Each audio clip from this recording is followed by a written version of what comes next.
Good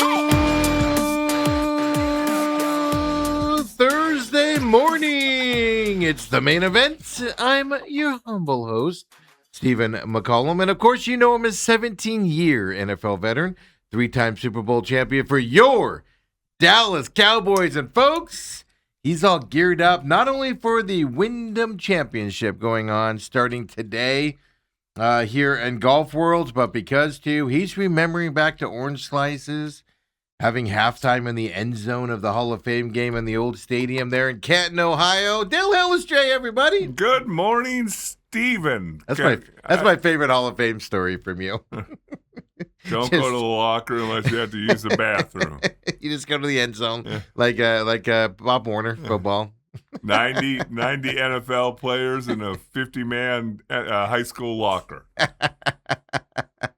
Kind of crazy. Now it's all nice and built up, and they've done some nice renovations to it. But I just woke up this morning and smiled on my face because I wanted to see how on earth Steve was going to spend today with the world that turns as the Arizona Diamondbacks. Yes. And here we go again. Well, what do you want to talk about? Real quick, do you want to talk about Mike Hazen saying on 98.7 on his hit, going, I didn't get the trade deadline. I didn't get it done. Yeah. And then guess what? That's your job. You need 2 general managers to tango, Steve. So he said that. Yeah. But we're talking about just, oh, my God, the young stud and Brat, who did not have a good WBC for Canada and just dominating last night. Are we going to talk about that? Are we going to, Dale, let's just get it out there. Are the Diamondbacks better without Ketel Marte? See, again, somehow, some way. Somehow, some way. Or is it time to give Torey Lovullo his due and maybe extend him a couple years, Steve? Well, the Diamondbacks don't feel like doing that. So No, not yet. Why should I? Not yet. But if he makes the playoffs, folks, he's going to get extended. If he wants to be here, he'll be here. Right. Make no bones about it. And if he misses, he'll be gone.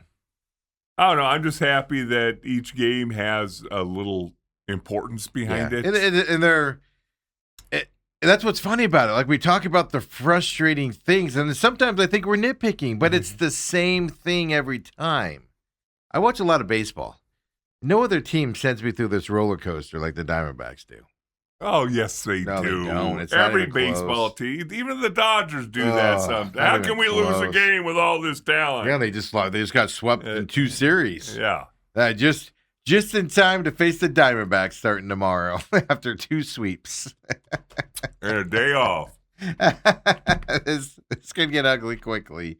Coming up here. No, Diamondbacks are perfect. They're doing what they're supposed to be doing. They're good for them.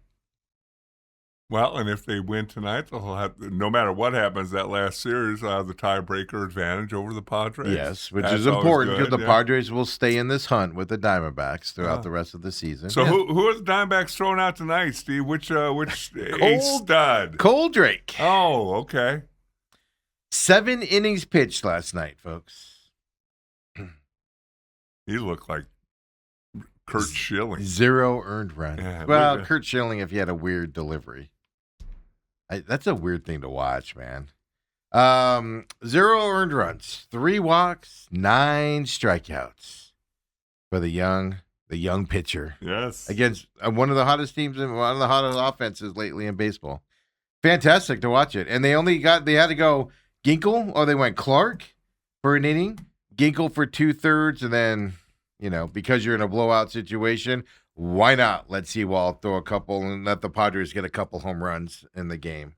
I'm just kidding. Sewald that escaped yesterday with 0s across his board there as well. Yeah, it was kind of interesting when they took Ginkel out. Looked like there were some words there. I agree with you. And then to put Sewald in on top, this could have gone horribly wrong for Torey. But even Brooke goes, what do you think went on there? And I'm like, she noticed it. Well, it gave up 4 earned runs, though. Well, no, I fully understand. And I'm sure there are certain situations where as a pitcher you go, no, let me get this last out. Yeah, let me get this last out. But there's other ones where, hey, it was whatever, 10-0 or 10-1. Yeah. And all of a sudden. I'll go a step farther. They leave Sewald in there when he's foundering way too long. They've left other pitchers in there way too long. Ginkel, You know, and then it turns out being a 10-4 lead. You just need one more out there. Yeah. Bases are empty because you just got them cleared. And then it's like, well, you leave everybody else in here to get out of this. Why are you taking me out early? I don't know. I don't know what that was. I did scour the internet. Of course, nobody asked those questions after the game. That would be a hard question. You can't ask that. Well, especially after a win, but it was That's just tough. enough to make you go, Ginkle really was arguing to try and stay in after giving up the 3 runs, 4 runs, whatever it was. Yeah. And did not look good doing it. No, that was my issue with it was, could he have gotten one more out? Probably, but it ain't your night, kid. Go sit down. Oh. But then to go to Seawald, I was like, ballsy move. And it worked. It worked last night. Worked last night as well. Do you want some stats here on the young pitcher that apparently is going to be our ace here next year? I'd love to. There are 2 pitchers, the last 2, aged 23 or younger, that have pitched 7+ innings with 1 or fewer hits allowed and had 9+ strikeouts in the game. 2 pitchers, the last 2 to do it. One, I'll give you, Mitch Bratt, last night. Who's the other one? You're obviously just talking about the Diamondbacks. No, it's Major League Baseball. Major League Baseball? Mm-hmm. No. Oh, I mean, think about it. 7 innings pitched, 1 or fewer hits, 9 strikeouts in a game, and under 23, it's limited on who you can pick on this. Well, didn't he, was the guy who still with the Diamondbacks right now? Brandon Webb? No. He did it in 2024, July 11th, 2024. And he's not still with the Diamondbacks? No, never was with the Diamondbacks, this guy. Think young pitchers in the league. Hard-throwing pitchers. Oh, yeah. Nobody that we know? Paul Skeens. He's in the category with Paul Skeens. Okay. Mitch Bratt. He's up there with Paul Skeens. Rolls right off the tongue. When you think Paul Skeens, you think Mitch Bratt. Since pitchers were first tracked in 1988, we get this from OptaStats out there. Mitch Bratt is the only rookie lefty in Major League Baseball to have an outing in which he did all that stuff. Tossed 7+ innings, allowed no more than 1 hit, struck out 9+ batters, threw under 100 pitches as well, which means you were efficient. Yep. And then also got the win. Yeah. Only rookie lefty. I like how they have to break it down into lefty-righty type situation. This is monumental territory that Mitch Bratt has been in since he's been up here and pitching. It's been amazing. Yes. Now, I will say this. I was on some Padres chat boards and Padres stuff last night. They're like, how can we not hit that kid? He's a soft thrower and all that garbage team. Fire the coaching staff. Huh. So it was kind of funny to watch. Yeah, well, maybe you should go do a talk show in San Diego, too. I could fit in there 10 fine. to noon. I could fit in there fine. They were not impressed with Mitch Bratt there in Philadelphia. Well, part of the other side, if you're a Padres fan, right, you just traded for your starting pitcher last night. Yes. Dude, he hadn't pitched in 11 days, Dale. And last night was his first start in 11 days. Boy, didn't it show? Well, whatever it was, again, I just sit here in all the angst with Diamondbacks fans about not getting a pitcher. Well, even with the general manager's upset about not getting in somebody. Right. And sometimes the best move you make is not make a move. Make one. Soroko's going to be back in a week. I think he did Reno last night. I think it was last night or tonight he's pitching Reno, and they think he'll be back after he pitches in Reno. Then it just gets his 5-day rest and would be back as well, which, of course, Drake or Bratt will go down. I'm assuming it's going to be Drake, right? But we'll see. You never know with Torrey. Yeah, well, is it Torrey or is it somebody? Hazen, yeah. Again, it's just the little things that just get under my skin here with the Diamondbacks. He goes after the trade deadline, and Hazen goes out there and goes, we tried to give up all these guys, and nobody was biting, and we didn't want to give up our major league talent and, stuff like that. We didn't get it done. Then he goes on 98.7. I failed in my job. We didn't get it done. That's my job. It's just like, so now the GM's like, I'm going to appease the fan base here and say how bad I am at my job and everything. And it's like, stop doing that stuff, man. Just keep saying we tried. We didn't get it done, but this team is playing well. We're getting Sirocco back. We're getting J Mart back, Justin Martinez back. We're getting, Lawler's coming back. We're getting the young kid that, they had to put on IL because he got hit with the ball. I just forgot his name. For some reason, Tom Tupa popped in my head. Tommy Troy, thank you. I don't know why I said thank you to myself for thinking of that. And so just stick to that narrative. But he's making it look like he's disappointed in not being able to make a move with the team that's playing well. Like, I give him a hard time because yesterday they were 5-5 in their last 10. It just cracks me up how every digit goes back to a 500 level with this team. It just have some confidence, man. That's all I'm saying, Dale. Have some confidence out there. And then Vargas last night.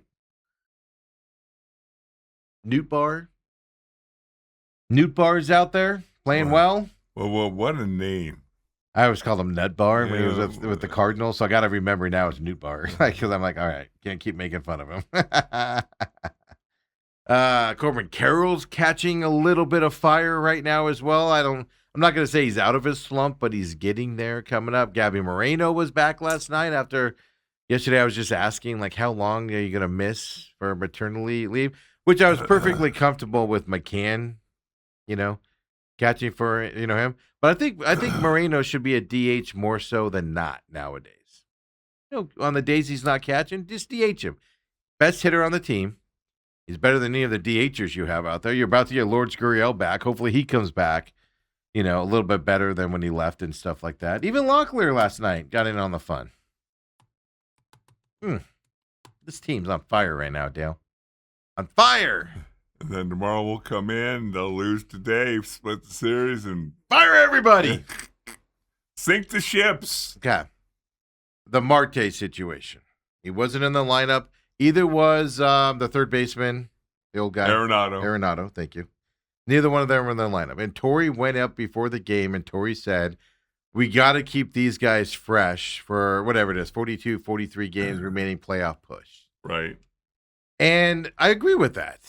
My problem that I have is it's when you rest these guys. Does Marte need a break? Marte has not been playing well. We all know that. Marte has not performed well this year. Is he tired? Probably, stuff like that. Here's my problem. You've got, before this, right, you were playing all these playoff caliber teams. You're playing the Padres. Last night was a big game. And you're resting him for these games? You can't get him through to the Rockies series? You couldn't have rested him before this series, like when you won a series or something like that? Like, it's just when you're resting him. And I'll tell you this. Yesterday was the club's decision to rest those two guys. And they came out early and said it. They came out early in the day and said it. But a lot of the fan base instantly goes, oh, Marte's not playing again on a big game tonight. Yesterday wasn't Marte's decision. He might have had a say in it. But he's resting a couple veterans, getting them, so they can get their rest and stuff like that. Just do those guys a favor, man. Torrey always talks about how he's protecting guys and all that. You're not protecting Marte by sitting him on the biggest game right now of the Padres last night. You're not doing him any favors. And I kind of made a joke about it. But when Marte's been out this year, this team has looked good. It's something you can't ignore. Well, again, you can make the argument that, okay, so you don't rest him last night. Well, is tonight's game big? No. Yes, it is. Yeah. This is my point. So get through to the Rockies series. Get to Monday. So you're talking about 5 more games before you get there. You could have rested him before this week, too. Why did you decide today? Ooh. Why did you decide yesterday? I'm not saying it was the wrong move, Dale. I'm not up in arms about this. My argument is, and I know you don't go off of fan comments and stuff like that, you're not doing Marte a favor by resting him yesterday. Because a lot of the fan base, a lot of the people on the social medias, a lot of the people talking, even 98.7 came out, and they were like, why are we doing it today? Today's a big game. You're not doing Marte any favors by doing it yesterday, is my argument. It ends up being the right move, Dale. Because he ended up having a great game last night. But you got to protect the guy also with the reputation he has. I don't know. You couple the fact that you want to keep them rested, both him and Arenado, both getting up there in years a little bit. Absolutely. Arenado obviously more, but you want to make sure that you keep them rested. And at the end of the day, you said it, and I heard them say it last night on the broadcast. I heard people talking about it. He's struggling at the plate. Yeah, I would argue give him more days off. My argument is though, don't do it on your biggest game days. That's my argument. Well, they're all big through the weekend. Yeah, that is true. That is true there. But no, he's been sure it was the right thing to rest him. That's why I'm not up in arms about this. I wasn't up in arms about it. People reached out to me and they were up in arms about it, pitchforks and everything. And I'm like, a guy needs a day off. He's been struggling. I'm not opposed to Marte missing some games because you have better talent in there, folks. You saw it last night. I made a joke that this team might be better without Marte. That might be the case. You want Marte out there because he's one of the best second basemen, even when he's scuffling, right?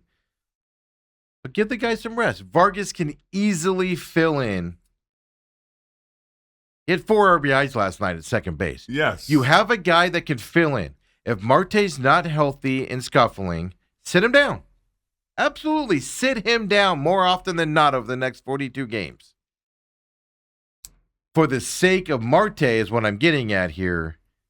You got to pick and choose what games you're doing it on. Because when it's a perceived big game, it looks like in all those cognizations of Marte slacking and not wanting to play in the big games come up. So protect the guy is all I'm saying, Dale. I'm looking at Vargas. He's got a better batting average. He's seen the ball better. He looks more comfortable at the plate right now than your perennial all-star. He looked absolutely comfortable last night at the plate. Did that ball come down yet? I think it's still hovering around the restaurant out there. What was that restaurant over there? Ruby Tuesdays or Fat Tuesdays or Cold Beer and Cheeseburgers, whatever it is. I'm just gonna name every restaurant on the planet till somebody tells me I got it. Don't bring up restaurants that are closing. Salad and Go closed. Dude, the outrage on the Salad and Go thing cracks me up. It is. Cracks me up. Then the further outrage that Dutch Brothers is buying the locations, certain locations of Salad and Go. Yeah. The uproar that we're gonna out by my house, Dale. We literally have an Angie's and a Salad and Go in the same parking lot, and then across the street at Dutch Bros. Somebody actually posted on one of the Facebook neighborhood pages when it was announced Dutch Bro was buying the stores. Just what we need, another Dutch Bros across from a Dutch Bros out here in this neighborhood. We should get some other sort of restaurant. And I'm just like, the outrage right now going on. What is Angie's? Because I've heard about that. I've told you about Angie's before. When they first started, it was Angie's Lobster, so their lobster rolls are to die for, Dale. To die. Go get a warm lobster roll. I don't know what the price is now, but for a while there, they were $10, but they're not that much more expensive. Just get a warm lobster roll with a lemonade. Just get that. Yeah. Thank me later.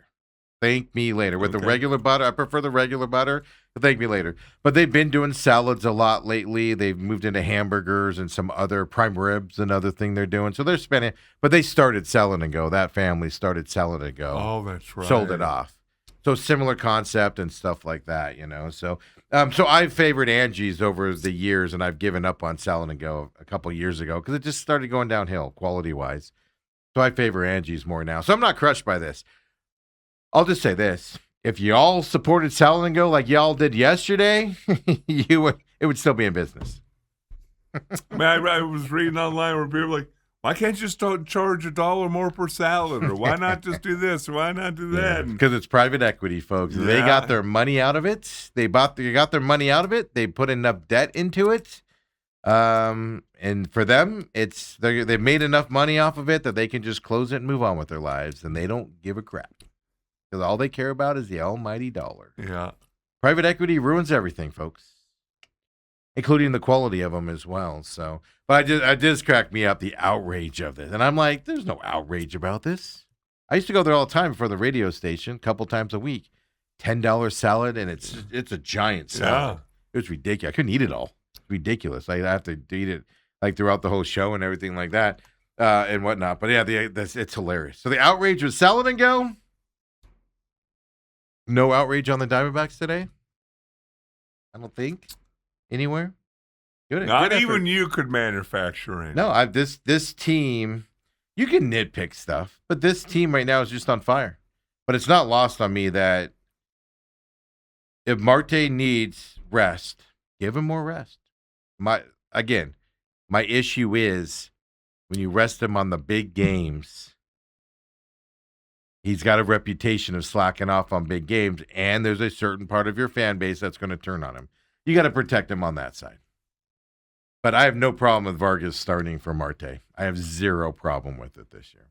Zero. Boy, Mitch Bratt in his picture on the Diamondbacks, he looks like he's about 16 years old. For the World Baseball Classic, I think he played the United States, if I'm right. He only got one out in an inning and got bombed. Now he's out there 7 innings against that Padres lineup last night. No earned runs.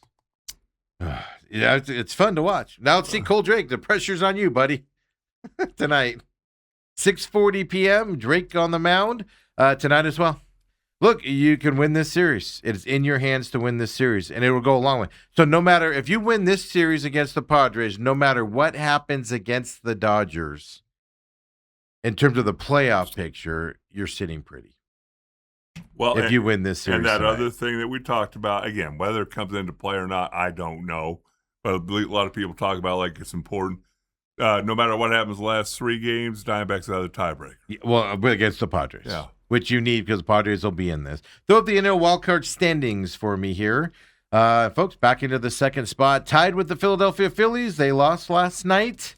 So Diamondbacks, look, but like I said, Padres, 2 games back. So even if you lose tonight against the Padres, you're going to be 1 game up on them into that wild card going into this Dodger series. Right. And it's going to be, win or lose tonight, I mean, you're in this thing. Look at everybody else fading. Marlins, Cardinals, Pirates, Reds, all fading. This is prime for you now. You got 3 teams battling for the 2 final wild card spots, probably for the next 42, 43 games, whatever's left in the season. We're in a playoff battle here. And you're getting Soroka back, Lawler back, Gurriel back, Tommy Troy back.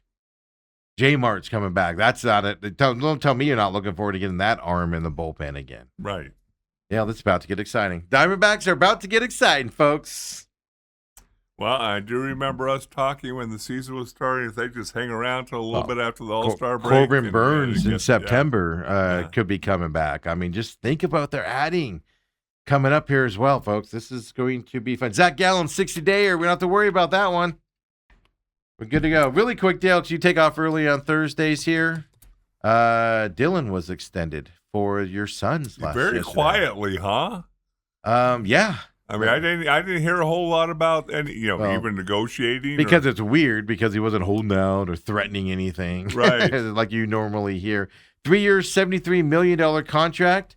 He's with the Suns, or has the Suns' rights, I should say, through 29-30 year as well for him. Yeah, I mean, it's fantastic. He's the culture changer. He's the catalyst of the culture change that the Suns did last year. Right. He was at the forefront of it. You can add other guys into that list as well as the season went on. But early last season, he set that early tone of toughness that the Suns were missing for a couple years there. I think it's fantastic. And it doesn't break the bank. I mean, it's what a guy like him should get. So they didn't have to overpay for him on top of it, which I think is even better. Yeah. Right. And obviously a very important part. And I think he just turned 30. I believe so. He's either just turned 30 or he's about to turn 30. Right. I don't know when his birthday So is. you'll have him for 30, 31, 32 for sure, and then you can decide after that. Yeah, for the years there as well, right? Because a guy like him, it's going to fall off at some point. Just when is it going to do it as well? But the thing I like about this signing more than anything, they didn't shy away from the tone setting that he did. And he brought toughness to the Suns team that they were lacking. And that is huge for them to do this. Which tells me the brass here of the Suns, from the GM on up, I think they learned something that we need toughness on this team. Look what the Mercury had. Kelsey Plum, I didn't watch the whole game, but you can tell when a 5-time All-Star is on that Mercury court now. Jeez, it's different. Dale, it's different. Yeah. But she also brings a winning tone to the Mercury. You can see it out there. The other players are playing different and kind of playing more. I don't want to say they were slacking before. I'm not saying that. I'm saying certain players change tones. Kelsey Plum has done that with the Mercury, I believe. And Dylan Brooks did that for the Suns. And they're like, let's keep these guys here. And that's what's exciting. Because it's easy to look at Dylan Brooks and go, too many technicals, too many this, too many that. You cause too many problems. We don't want that on this team. And they embraced it moving forward. So that's fun as well. Dale, before you take off here, we have another big running back signing in the NFL. I'll tell you about that after the break. The Niners injuries, folks, Dale, they're concerning at this point. Yeah, like 40% of their rosters. Yeah, 20 players were out yesterday due to injuries on their roster. And we're not talking about guys that are about to get cut. Right. 20 guys that are making this team and performing are out. We're a week into 49ers training camp, folks. They were one of the most injured teams last year. At some point, this dam has to break, right? Even their head coach. Those power lines caused the head coach to get into an accident and be seriously hurt. But besides that talk there, Dale, folks, right now we have football back tonight. Your Arizona Cardinals are playing the Carolina Panthers tonight. Carson Beck gets the start here for the Arizona Cardinals. No Jeremiah Love tonight. Pretty much no other starters out there playing tonight. But he brought it today, folks. This is why we have Dale on the program. An in-depth breakdown of the Hall of Fame game tonight by Dale Hellestrae.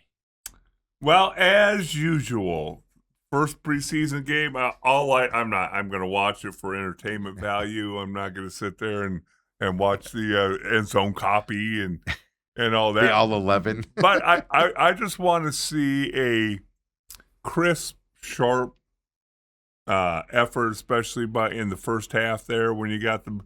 Hopefully your quarterback of the future for them, what they're hoping for. Just looking crisp, getting out of the huddle, no delay game penalties, lining up correctly, all those things. And if you see a couple flashes from Carson Beck, that would be nice. No stupid things. Yeah. You're going to see timing problems tonight. You usually might do. see a bad interception or two where they're not on the same page. A receiver, third, fourth, fifth string receiver goes right and he's supposed to go left. You will see that tonight. Yeah. And I did hear something on 987 driving in this morning. Little trivia for you, Stephen. Ooh. There's one thing that where they steal their trivia from. They didn't even give anybody any credit.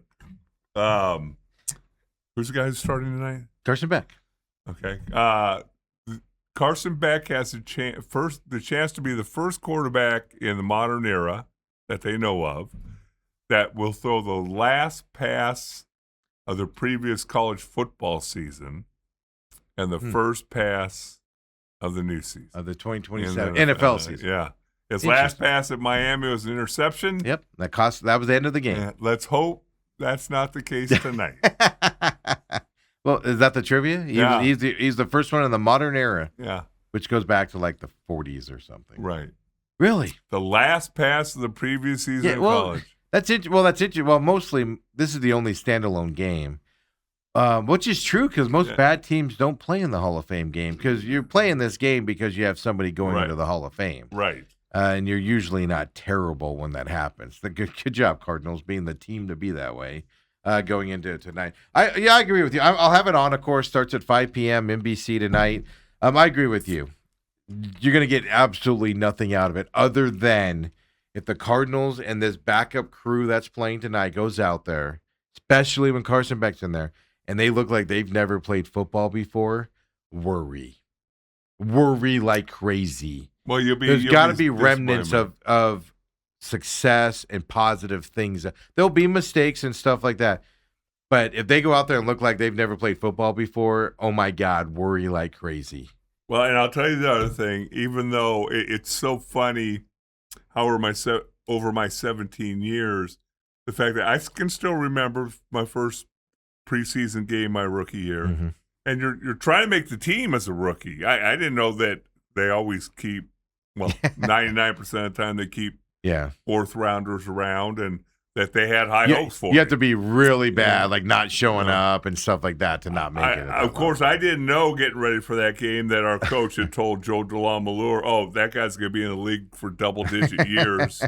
I didn't know that. You're nervous. You want to make good first impression. Well, the toughest thing for me early in my career is you'd see all these older guys not even dressed out. Because back then, they just put their jerseys on, no helmets, no shoulder pads, and yet you're playing a full-fledged football game. And it feels like you're fighting for your life. Yeah. So I always have a special place in my heart for the guys who are playing in the game tonight. You do. You make fun of me all the time. All you guys could care less because it's just somebody's dreams. I'm rooting for. Well, they're living their dreams now. They made the NFL. They'll be able to talk about it. No, they haven't made it yet, Steve. Well, but they made it farther than anybody else makes it. They're playing in the Hall of Fame game tonight. They're all vying to be the last guy. The thing I like about it, and what I don't like about the NFL saying like if preseason's going to go away, what I like about it is I love the story of the guy that going into camp has zero chance to make it, and he fights his way, and he's a special teamer, or at least a practice squad guy, and you notice him throughout camp and stuff like that. I love that storyline. It's very few and far between. It doesn't happen all the time. I love that storyline. Yeah. And stuff like that. But no, I mean, for everybody playing tonight, especially if you're playing in the second half tonight, they know their fate. What I want to see from those guys, who's stepping up, who's playing hard, who's like, I'm not scheduled to make this team, but I'm gonna make sure they notice me out there. That's the fun thing to watch out there, as opposed to the guys going, I'm not gonna be here in 2 weeks. I'm not gonna hit this guy hard. No, you want to see the guys trying, even though they know in the back of their mind and they were told going into this, you ain't making this. Go do it this way. Who does that? When the odds are against you, who goes out there and still does their job? Well, and therein lies the rub. You're always told also that, remember, that there'll be cuts and people getting released from other teams. Yeah. You're also auditioning for 31 other teams. Everybody's watching the film out there. Yeah, I mean, look, practice squad is not a bad gig in the NFL. Not anymore. Go for that type of a deal. Really quick before you take off, we mentioned yesterday if there's anybody on the Rattlers, I want to make this clear with you, that would be like first or second team. Interesting enough, Devontae Merriweather. Yeah. I didn't think he would be eligible or be qualified because he didn't join this team till like 8 games into the season. This isn't the NBA, Steve. Second IFL, all IFL second team is how they phrase it in the IFL. Made that team. I just excused him. I was like, he missed half the season. Right. And he still makes his second. But he had that big of an impact. Well, he's that good of a player as well. Veteran guy in the IFL. So he was the one that did get that second. Nobody on the first side, right? But he did get the second one there as well. So like I said, I have to give him credit because one, he's a great player to watch. But I kind of poo-pooed anybody else getting in those awards. And hey, if you do it half a season, good for you, man. Right. Shows you your standard there as well. So Dale, set the stage for you on the Hall of Fame game tonight, 5 p.m. What to look for. I also love this game a lot because they bring each person being enshrined that's alive into the booth, and they talk to them for a lengthy time about their career and stories like that. And I enjoy those stories a lot. Right. And stuff during the game. So that's the other reason I watch. I'll have it on tonight and be watching as well. That's the thing I watch first. Football part second. Now that the Cardinals I'll be paying attention to Carson Beck tonight. No doubt about it. Yeah, I mean, if this was, Atlanta, Tennessee. Yeah, I would just be listening to the interviews. Yeah, I don't even know if I'd be doing other stuff while the interviews are on, is what I'd be doing. Then I'd just be listening to it type of a thing. But it's going to be fun to go. Yeah. I want to see Chase Pickett. I'm not Chase Pickett. Kenny Pickett. Yeah, I don't know. I'm joking, folks. He's terrible. You don't think Bryce Young? No, never mind. No, I was thinking Pickett. I thought he was still with Pittsburgh, but that's my joke here. Yeah, he was terrible with Pittsburgh. Why is he still in the league?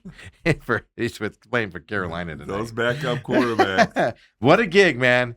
The biggest fear for a backup quarterback is actually getting into the game. Yes, because you get exposed, and then all of a sudden as long as they think you're good, you have a job forever.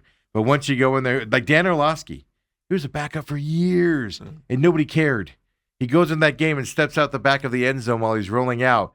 doesn't have a job anymore. He can't get hired as a football backup anymore. It happened to a guy that I'm still really close to, a guy named Babe Loffenberg. He does the radio for the Cowboys, was a backup quarterback, or 89 and 90, and they were perfectly happy with him backing up Troy until he had to come in at the end of the 90 season, and he went 0-2 and didn't look good doing it. And, Yeah, and he could have probably had another 10-year career if he didn't have to play in those two games. No doubt about it. So that's the other thing to watch tonight as well for that stuff. But there we go, folks. Things with Dale here on this Thursday. Go have fun over there with the Holmberg guys talking about whatever nonsense they're yakking about today. Like making fun of you. How many CTE jokes are going to happen? Well, I just turned the tides on to you. Well, what about Steve? Yeah, then Holmberg goes, well, my best friend. We hang out. I texted him last Friday. Yeah. I'm not a guy that does that type of stuff. I texted him last Friday. I said, hey, how you doing, man? What are you doing? I didn't. I had to ask him. Are you, out of curiosity, since you're in here right now, and I'm not going to be able to talk to you, you guys doing your other stuff today? Yes. All right, perfect. Brooke's doing good? We didn't talk about that. Got Brooke out of the hospital yesterday. Oh, she got out? She's out. Doing pretty good. Still a little sluggish and all that, but for the most part, she's doing much, much better. Yeah, we just outplay the music there. But no, I meant to ask about Brooke at the beginning of the show. So Brooke, I'm sorry. I'll make it up to you. I'll make sure that she knows you didn't even ask. Well, at the end of the segment. They'll get out of here. See you later on today. Enjoy We're talking about the Holmberg Sports Show. They were going to record that today for the week over here. So they'll be back over here later on. Everybody else, come on back. I'll get you going until Lou comes in, top of the hour. Main event.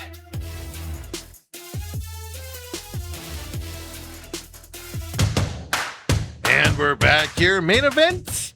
Dale takes off on Thursdays, heads over to KUPD for the Holmberg Morning Sickness. Does a hit there coming up, I believe, 9 o'clock-ish for him. Then he does that hit over there. They're right around the corner from us here where our studio is as well and everything. So then I got you here until the top of the hour when Uncle Lou comes in here on Thursdays. Of course, UFC talk, NFL talk as he's into his NFL numbers, Hall of Fame game tonight.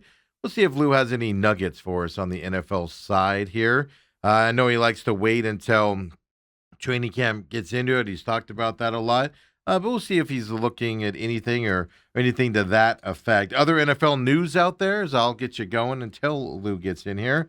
Another running back, right? Bijan Robinson signed that big deal a couple days ago with the Atlanta Falcons. Well, Jonathan Taylor inked an extension with the Colts overnight. A 2-year, $44 million extension. It is worth up to $47 million. $39 million guaranteed for him. So not the record-breaking levels here for him, right? Bijan's average is $25 million a year. This one, obviously, less than that, 2-year, $44 million there. But another running back still getting a big paycheck as well coming into this season. And, look, now's the time to get the deals done with these guys sitting outside. I saw Vita Valle there, the Tampa Bay Bucks defensive lineman. Yesterday, right? It's negotiation. I get that, but he said yesterday, I don't see any way this can be resolved, except for a trade going forward. So they're still battling it out between him and the Panthers. I'm sorry, the Bucks. Of course, Baker Mayfield, gave him till training camp started, and then they're going to stop negotiating. He's going to play on his last contract as well. So there you go, folks. A little bit big signings here happening in Major League Baseball. The other thing is, I mentioned it earlier, the Niners. Yesterday at Niners camp, 20 players sidelined with injuries at yesterday's practice. And we're not talking guys that, aren't going to make the team, guys that are fringe players to make special teams, anything like that stuff. No, 20% of the roster is done. Folks, they're a week into training camp. And I made the joke, even Shanahan, those power lines and Shanahan's crash, etc. But last year during the season, they had the most injuries, right? So did the Cardinals, had a ton of injuries. The Niners kept winning with those injuries. Cardinals did, and we talked about that a lot last year. And then you're rolling into this season with injuries in training camp. Like the Ayuk situation, they had to deal with that last year. To me, that's not a distraction. To me, that's kind of finalized. He ain't going back to the Niners. They have to release him to go someplace, or he's got to come back. And then that becomes a distraction again. And he's not going to do that for some reason. But to go through 2 seasons of huge injuries is, I think, one season of it was almost impossible, and they were able to overcome it.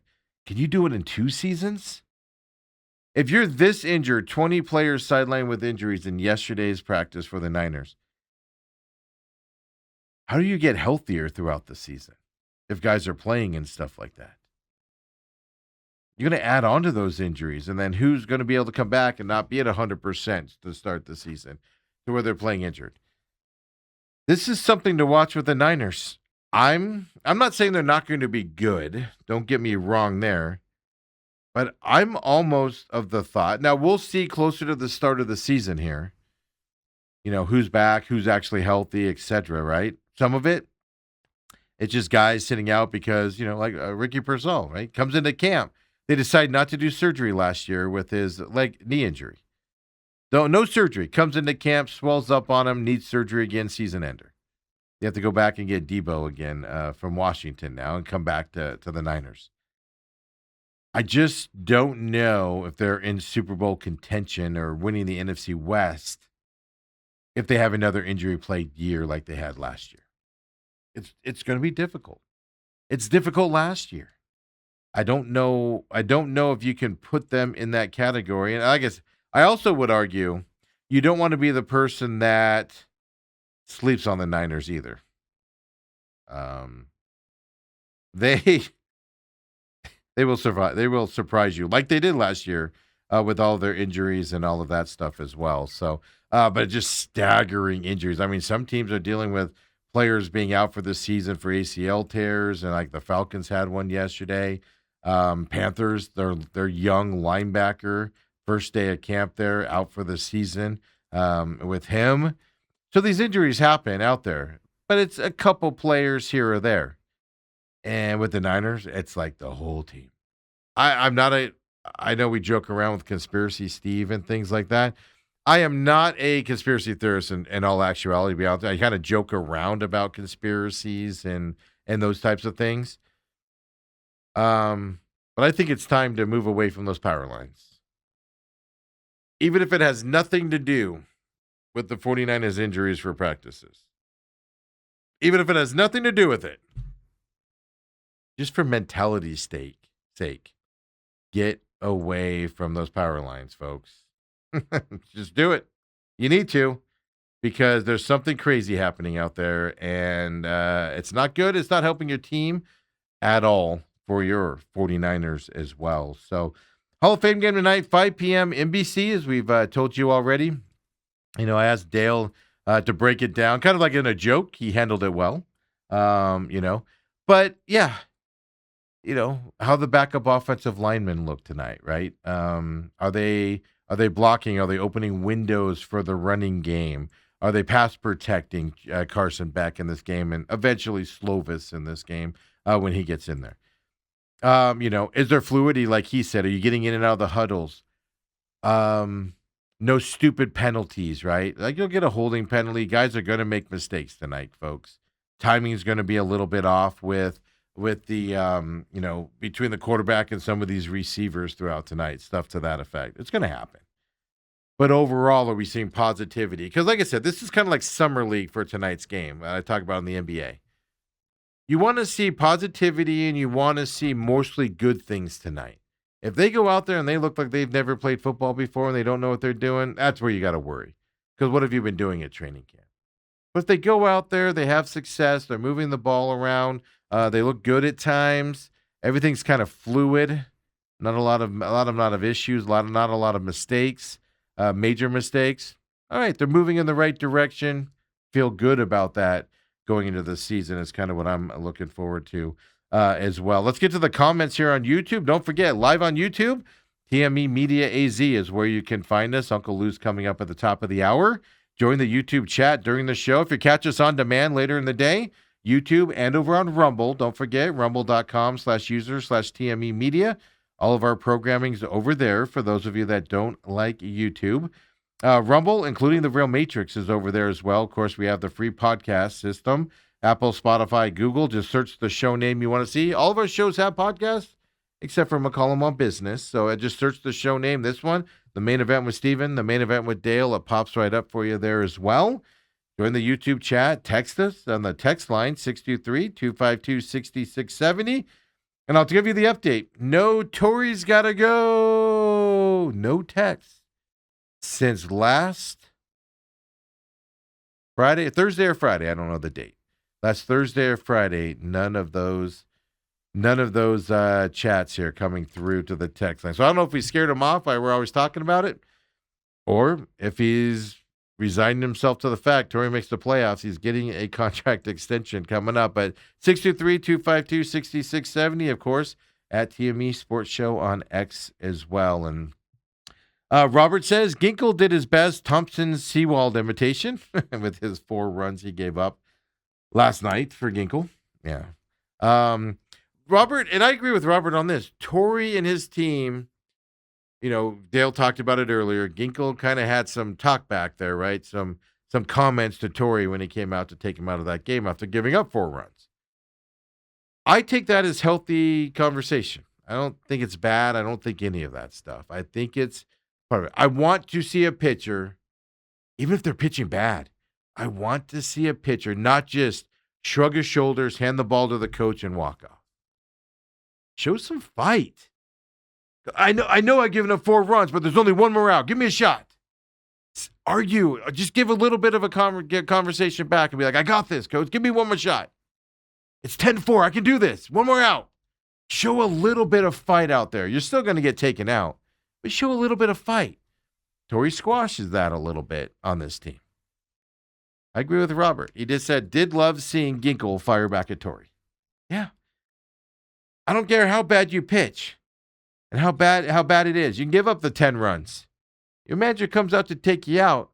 My opinion, you head to the ball and you go, give me another shot. I can give another shot here. I know I can get this guy out. Just say it and believe it.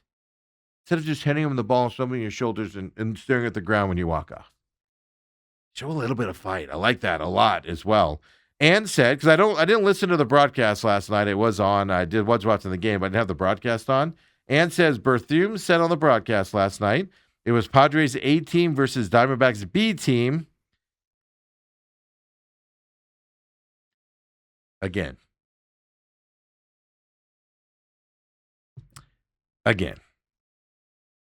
Not having Marte out there. Now the pitcher I agree with.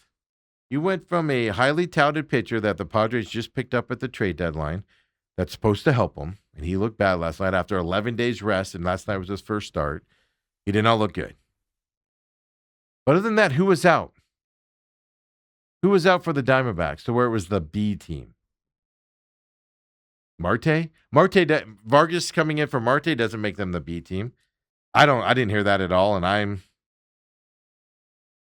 don't agree with that at all.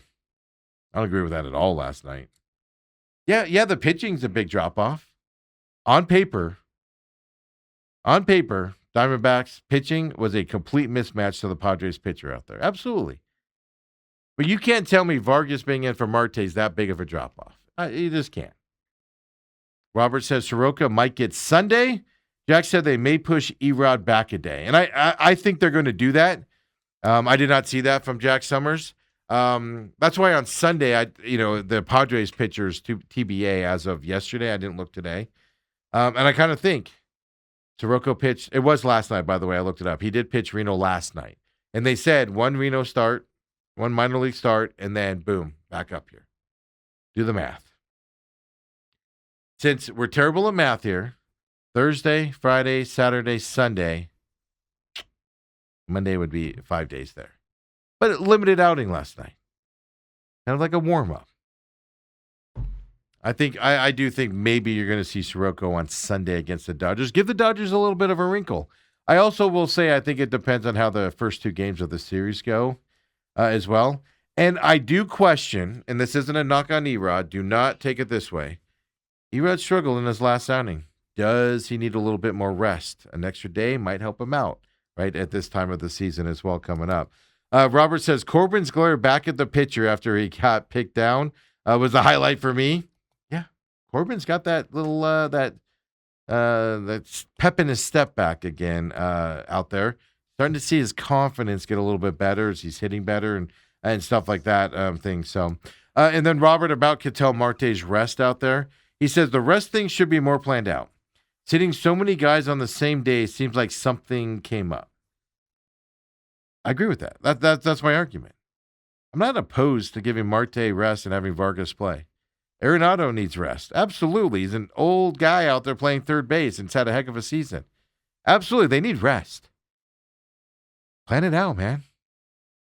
Like, get Marte back in the lineup today. Have him play through Sunday with the Dodgers because it's a big series. Give him Monday off against the Rockies. Give him Tuesday off against the Rockies. As I choke here thinking about it. It's just you're not doing Marte any favors specifically with giving him a big game day off. It's not helping his year. Now, sometimes, right, he tried to push through 5 more days and he just needed to, this is just a stretch right now, 4 against the Padres, and then before that, you're playing other teams that you're fighting against for the wild card. So which game do you take off in that situation? You might have only had a chance, or you're trying to get him through. He's been struggling, and you just went, look, he needs to break now. Let's give it to him. I'm not opposed to it either. Like I said, I was not upset about Marte being out. Partly because they didn't put a lineup out and then scratch him afterwards. That also helped out. Yeah. Ann says, yesterday's game was more important as the win guarantees at least the split of the series. That's the side of it. So if you gave Marte, because Dale brought up, give Marte off today, isn't the same situation? Yeah, maybe not. Because you're going to guarantee a split of the series here if you give Marte off today as opposed to yesterday. Yesterday was a very important game. I would have put more on yesterday than today since they won that game yesterday. I can tell you this. You can't take a day off against the Dodgers. With the pitchers that are going for the Dodgers, you can't. Not for a guy like that. Wait till the Rockies show up. Wait till the Rockies series starting on Monday before you go that route. Ann says, Brock played for the Canada and the WBC 3 years ago against at the age of 19. Yeah, that was what I was talking about. Did I explain it wrong? He only got, I think, 1 out in that series and got lit up on the mound. And I know he was only 19 at that time. But that's kind of my point, though. Did anybody think he'd be pitching this way? Forget about the WBC. Most people probably don't remember that. But did you expect this from him? And then that backstory of him as well at 19. It's fantastic story with the way he's pitching. These are the stories you live for in sports, man. You're hoping Cole Drake can go out there tonight and have another great performance that he has as a young kid out there. These are the stories I live for in sports. I want to see it tonight as well. It's going to be a lot of fun to see tonight as well. And then Robert says, love seeing the 2 relievers the Phillies got implode. That was last night. That's how they lost, by the way, the bullpen there. So, yeah, the D-backs were supposedly in on both of those guys, and then they were in on a couple other guys that have imploded as well. Of course, one of them that they were in with hit 3 home runs in his debut the other day as well. But this is the interesting thing. The trade deadline, at least early on, results have not been good for a lot of teams. Last night, Padres starter, Mize, not good. The Phillies bullpen guys struggled yesterday. It is interesting. Trade deadline doesn't always make you better. Now it's early. Their first start with their teams, their first thing with their teams. Skubal, he didn't pitch bad in that Dodgers debut, but he didn't get the win in it as well. He wasn't terrible in it, but it wasn't shut down Skubal that everybody was expecting. Everybody expects him to come around, of course, but trade deadline stuff is an interesting time to add. Sometimes the best addition is not adding anybody and rocking that boat as well. So out there. Ethan chimes in, and we'll ask Lou about it. We're a couple weeks away. We're about a month away from it, the September 12th UFC. Oh.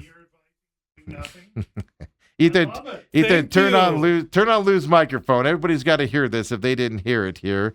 Let me know when it's on, Ethan, here really quick. All right, Lou, say that again. I'm Fred Sanford having a heart attack over here. You mean sometimes it's best to do nothing and stay the course and be wise, as Warren Buffett would say? Who did that? Oh, the Diamondbacks. And what are they, 5-6 games? Above 500? I mean, come on. I'm a big believer in the Dbacks. I got to tell you. No, you are. They're 61-54 right now today. And there were a couple things Steve was saying in the last few minutes, and I was getting ready to pounce, but then he kind of corrected. It's like the wind came up, and he corrected himself a little bit. Lou's in here. I feel the stare when I say it with Lou. Well, what was the things I said? It doesn't matter because there's no conflict. I will say I'm just picking at Steve a little bit because, I mean, gosh, even now you guys are so critical of the Diamondbacks. Holy cow. A milk truck came up and delivered ice cream the other day to a bunch of kids, and I heard you guys saying it's for the players and they're getting soft. I mean, you guys, every single day you guys are on these guys. That's our job, Lou. That's and what we do. They're struggling, and they've come through it. And it's past the break, and at the break they were 1 or 2 up. Yeah. Now they're a few games better than that. I mean, listen, couple grains of salt, one drop of water against a rock for 1,000,000 years made the Grand Canyon. So give these Diamondbacks a little time. I think they're in perfect schedule and in a perfect position by which to pounce. Lou, you'll be shocked to hear this as well. I pretty much said Diamondbacks to me better make the playoffs right now with where they're sitting and who their competition is. Ethan, I don't know if you have it. Throw up the NL wildcard standings with Lou here, so I can explain it to him as well. They're in the second spot, tied with the Phillies. Phillies are going nowhere. They're going to be in this competition. I believe the Padres are going to be as well. So those are your 3 teams. I do think the Marlins, Cardinals, I've been saying this since the All-Star break. I think the Marlins, Cardinals, Pirates, Reds, they're all just going to fade throughout it. They're going to stay 3, 4, 5 games back out of it and have to, be a fight. If somebody blips, it'll be a small blip and come down. So you have 3 teams fighting for those last 2 spots. And you have 2 really good offensive teams that are struggling. The Phillies and the Padres and the Diamondbacks are built very similar. And so my opinion is now you're going 2 teams battling for that 3rd spot. And you better be one of those teams in my eyes right now, if you're the Arizona Diamondbacks. So I've switched completely on them. You sure have. I mean, you go from doubting them, now you're going to get PO'd if they don't make it. Well, partly because typical of a fan, though. I love that. Or a it's sports important. Guy. It's important for fans. They feel that ebb and flow. Yeah. In my world, ebb and flow doesn't really help you. Which is why you won't find me betting on a Diamondbacks game or anything like that for the most part. Well, because of the daily up and down type stuff that I mean, it's what I do for a living. It's sports talk, so we get into those ebbs and flows. We live and die with every move and every play and all of that stuff. Oh no, exactly. It's this show and the others, and turn on any NFL show right now. Creating overreaction and tsunami waves of what's happening when we haven't played the game yet till tonight. Yeah. So we're in the season as of today. It's tonight we'll get into that when we come back. Second part of the show, second hour of the show. Uncle Lou's in here. We'll get Lou's breakdown of the Hall of Fame game tonight, like we got Dale's play by play, what he's going to expect. Just kidding, folks. Just like with Dale, I'm just kidding around tonight. But football season starts. We'll talk NFL. Of course, last week's UFC fight from overseas. This week coming up, the Apex is back again, but some good fights on this card coming up as well. Robert says, feel like Gambo's on the show right now. Man, okay. I went a little too positive on the Diamondbacks, obviously, if that's the case. I'll tamper that here coming up. Yeah, Robert's another one. You got to wear an umbrella around him. He's so negative on the Diamondbacks. Come on back, folks. Second hour main event with Uncle Lou coming up next.